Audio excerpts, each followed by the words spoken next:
हर साल 5 सितंबर को हम सब टीचर्स डे मनाते हैं। ये दिन हम सभी के लिए बहुत जाना पहचाना है। लेकिन क्या आप जानते हैं कि इस दिन के पीछे एक बड़ी हैरान करने वाली कहानी छिपी है? एक राष्ट्रपति के एक बहुत ही विनम्र लेकिन असाधारण अनुरोध की कहानी।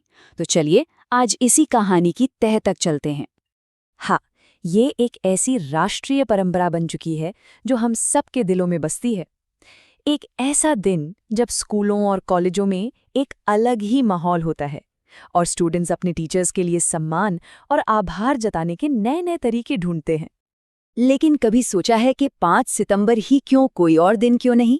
इसका जवाब पता है कहाँ है? किसी सरकारी फाइल में नहीं, बल्कि उस महान इंसान के एक छोटे से सुझाव में छिपा है जिनके सम्मान में ये सब शुरू किया जाना था। तो ये पूरी कहानी घूमती है एक शख्सियत के इर्द गिर्द, भारत के दूसरे राष्ट्रपति, महान दार्शनिक और शिक्षाविद डॉक्टर सर्वपल्ली राधाकृष्णन। देखिए, डॉक्टर राधाकृष्णन को सिर्फ एक राजनेता समझना बहुत बड़ी भूल होगी। वो तो 20वीं सदी के सबसे प्रभावशाली विद्वानों में से एक थे, खासकर जब बात धर्म और दर्शन की तुलना की आती है। उनकी जिंदगी कह सकते हैं ज्ञान और सेवा का एक बेमिसाल संगम थी। और जानते हैं सबसे दिलचस्प बात क्या है? फिलॉसफी यानी दर्शन शास्त्र की तरफ उनका झुकाव कोई पहले से तय नहीं था। ये तो बस किस्मत का खेल था। हुआ ये कि उनके कजिन ने उन्हें अपनी दर्शन की पुरानी किताबें दे दी और बस वहीं से एक ऐसे सफर की शुरुआत हुई जिसने उनकी पूरी जिंदगी की दिशा ही बदल दी। और यही अनुभव उनकी सबसे बड़ी प्रेरणा बन गया। उन्होंने ठान लिया कि वो भारतीय दर्शन को इतनी गहराई से पढ़ेंगे और दुनिया के सामने रखेंगे कि पश्चिमी आलोचना का मुंह तोड़ जवाब दे सके। अपनी संस्कृति की बौद्धिक रक्षा करना ही उनके जीवन का मिशन बन गया था। लेकिन डॉक्टर राधाकृष्णन का दायरा सिर्फ क्लासरूम या लाइब्रेरी तक सिमटकर नहीं रहा। बहुत जल्द ही उन्होंने अपनी सोच और अपने काम से एकेडमिक और राजनैतिक दोनों ही दुनिया में एक गहरी छाप छोड़ना शुरू कर दिया। उन्हें अक्सर एक पुल की तरह देखा जाता था, एक ऐसा बौद्धिक पुल जो पूरब और पश्चिम को जोड़ता था। वो एक तरफ भारतीय दर्शन की गहरी बातों को पश्चिमी दुनिया को बड़े सरल तरीके से समझाते थे और दूसरी तरफ पश्चिम के विचारों को भारतीय नजरिए से देखते थे। और अगर उनके करियर पे नजर डालें तो वो वाकई कमाल का है। सोचिए, मैसूर यूनिवर्सिटी में एक प्रोफेसर से शुरुआत, फिर आंध्र और बनारस हिंदू यूनिवर्सिटी जैसी बड़ी बड़ी यूनिवर्सिटीज के वाइस चांसलर बने और फिर राजनीति में आए तो सीधे सोवियत संघ में भारत के राजदूत बनकर गए। उनकी धाक सिर्फ भारत में ही नहीं थी, पूरी दुनिया में उनका सम्मान था। यहाँ तक कि उन्हें जॉर्ज पंचम से नाइटहुड की उपाधि भी मिली थी। हाँ, ये और बात है कि देश की आज़ादी के बाद उन्होंने इस टाइटल का इस्तेमाल करना बंद कर दिया था।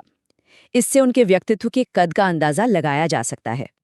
तो चलिए अब कहानी के उस सबसे अहम मोड़ पर आते हैं जहां एक छोटा सा लम्हा इतिहास बन गया। एक ऐसा पल जिसने एक इंसान के जन्मदिन को पूरे देश की परंपरा में बदल दिया। साल था 1962। डॉक्टर राधाकृष्णन देश के सबसे बड़े पद यानी भारत के राष्ट्रपति के पद पर पहुंचे। ये उनके शानदार करियर का सबसे ऊंचा मुकाम था।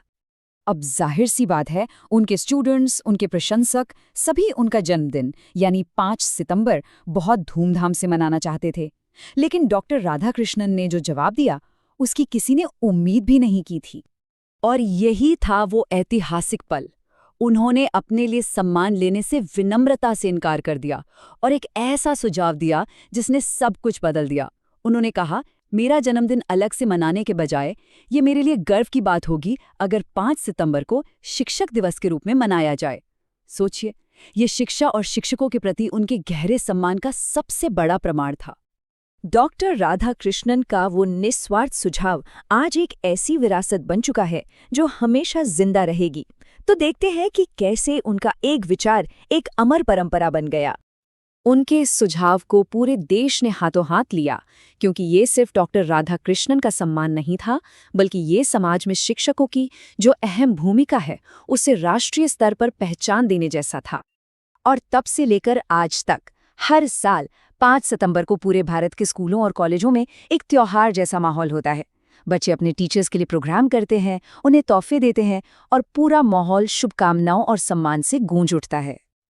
और एक और खास बात है जो इस दिन को राष्ट्रपति पद से वापस जोड़ती है। हर साल इसी दिन देश के राष्ट्रपति कुछ बेहतरीन शिक्षकों को राष्ट्रीय पुरस्कार से सम्मानित करते हैं। ये उन शिक्षकों के लिए सबसे बड़ा सम्मान है, उनके काम को देश की तरफ से एक सलाम। ये उनकी सोच का मूल मंत्र था। वो सच में मानते थे कि एक समाज को बनाने का काम सबसे काबिल और बेहतरीन दिमागों के हाथ में ही होना चाहिए, मतलब शिक्षकों के हाथ में। तो डॉक्टर राधाकृष्णन का सबसे बड़ा तोहफा यही था। उन्होंने अपना जन्मदिन देश के लाखों शिक्षकों को समर्पित कर दिया। लेकिन जाते जाते ये विरासत एक सवाल भी छोड़ जाती है। जिस महान आदर्श की उन्होंने कल्पना की थी, क्या आज हम वाकई में उस आदर्श का और उन